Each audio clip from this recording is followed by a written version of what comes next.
اب جتنی بھی جنگیں آپ دیکھیں گے، جنگ بدر، جنگ احد، جنگ خندق، یہ سب مدینے کے آس پاس ہوئی ہیں۔ اس کا مطلب یہ ہے کہ صحابہ نہیں جاتے تھے، مکہ والے لڑنے کے لیے آتے تھے، کیڑے کم تھوڑی نہ تھے، مار کھاتے تھے، مرتے تھے، پھر آتے تھے۔ حضور پاک صلی اللہ تعالی علیہ وسلم اور صحابہ کو چھیڑنا ان کی عادت تھی۔ جنگ خندق بھی جو ہوئی ہے وہ کہاں ہوئی؟ مکہ میں نہیں ہوئی، مدینے کے آس پاس، مدینے سے صرف 5 کلومیٹر کا فاصلہ ہے۔ یہ مکہ والے پوری تیاری کر کے 12,000 لوگوں کو جمع کر کے لائے تھے، اتنا بڑا لشکر کہ جنگ احد کے بعد یہ تیسری جنگ تھی، ان کا حوصلہ تھوڑا بڑھ گیا تھا، مدینے والوں کو ماریں گے۔ اور مدینے میں رسول کریم صلی اللہ تعالی علیہ وسلم کے ساتھ جو صحابہ، اس وقت بھی فاقے کا عالم تھا، ابھی پورے اسٹیبلش نہیں ہے، اور یہ جو جنگ لڑی گئی ہے وہ ایک الگ ٹیکنیک سے لڑی گئی تھی۔ حضرت سلمان فارسی رضی اللہ تعالیٰ عنہ صحابی رسول، وہ فارس کے رہنے والے تھے، وہاں جو جنگیں لڑی جاتی تھی 2 جماعتوں کے بیچ میں ایک گڑھا کھود دیا جاتا تھا، خندق۔ عرب والوں کو یہ طریقہ معلوم نہیں تھا۔ حضرت سلمان فارسی نے حضور اکرم صلی اللہ علیہ وسلم کی بارگاہ میں مشورتاً عرض کیا کہ مشرکین مکہ اگر آئیں گے تو ایسا ہے کہ مدینے میں داخل ہونے کا ایک ہی بڑا راستہ ہے جس سے پوری فوج جا سکتی ہے، باقی سب چھوٹے چھوٹے راستے۔ اس بڑے راستے کے باہر ہم لوگ ایک بڑی خندق کھود دیتے ہیں تاکہ وہ آئیں تو مدینے شہر کے اندر نہ آئیں، کیونکہ شہر میں اگر لڑائی ہوگی تو گھر ٹوٹیں گے، بستیاں اجڑیں گی، دکان برباد ہوں گے، بہت کچھ ہو جائے گا، اس لیے ان کو شہر کے باہر ہی گھیر دیتے ہیں۔ حضور نے ان کا مشورہ پسند کیا اور خندق کھودی گئی، تقریباً 1 مہینے تک کھودی گئی تھی، اور وہ کافی بڑی خندق۔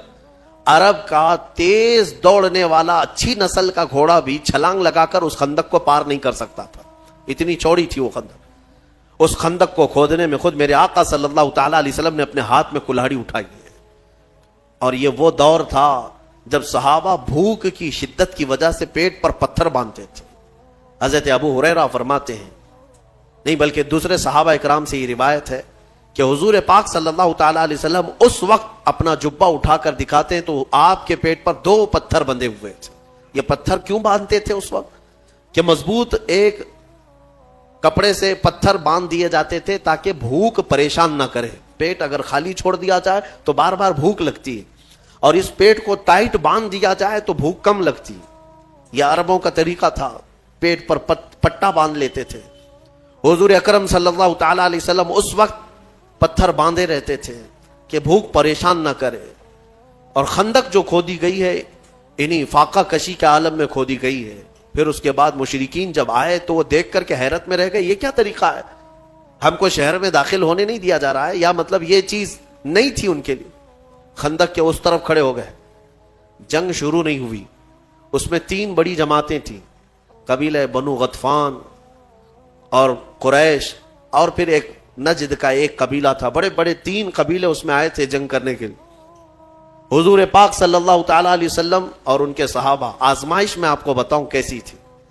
مدینے والے اس وقت جتنے تھے سب کے ساتھ میرے آقا صلی اللہ علیہ وسلم نے ایگریمنٹ کیا تھا، جو یہودی ہیں عیسائی ہیں سب کے ساتھ، کہ حملہ مدینے پر ہو رہا ہے، لہٰذا ہم ساتھ مل کر کے لڑیں گے، شہر کی حفاظت ضروری ہے۔ یہودی جو تھے اس میں بنو نذیر ایک قبیلہ ہے اور بنو قریظہ، یہ 2 قبیلے تھے۔ بنو نذیر کے ساتھ بھی حضور صلی اللہ علیہ وسلم نے معاہدہ کیا تھا، مکہ والوں کے خلاف ہم سب مل کے لڑیں گے، کیونکہ نقصان ہوگا تو تمہارا بھی ہوگا ہمارا بھی ہوگا مدینے پر۔ تو سب کا اس بات پر ایگریمنٹ تھا۔ لیکن آپ کو میں بتاؤں، جب لڑائی کے لیے آئے تو طے یہی پایا تھا کہ وہ مدینے کے جتنے یہودی اور عیسائی ہیں وہ بھی حضور کے ساتھ کھڑے رہیں گے۔ لیکن ان ظالموں نے کیا کیا، حضور اکرم صلی اللہ تعالی علیہ وسلم کے ساتھ آئے نہیں، میدان میں چند اپنے لوگوں کو بھیجا اور اپنے سارے قلعے میں یہودی بیٹھ کر میٹنگ کرنے لگے، اور حضور پاک کی ساری تیاریوں کی خبریں مکہ کے کافروں کو دینے لگے۔ مشرکین یہ دھوکے باز تھے، حضور پاک صلی اللہ علیہ وسلم کی ساری خبریں مکہ والوں کو پہنچانے لگے۔ انہوں نے دھوکہ دیا، خدا کیا، غش کیا، یہ ساری چیزیں ہوئی۔ اب جو حضور کے ساتھ تھے اس میں کچھ منافقین بھی آئے ہوئے تھے، اور وہ موسم کی سختیاں دیکھنے لگے، ایسی ہوائیں تیز چلی کہ لوگوں کا کھڑا ہونا مشکل تھا وہاں۔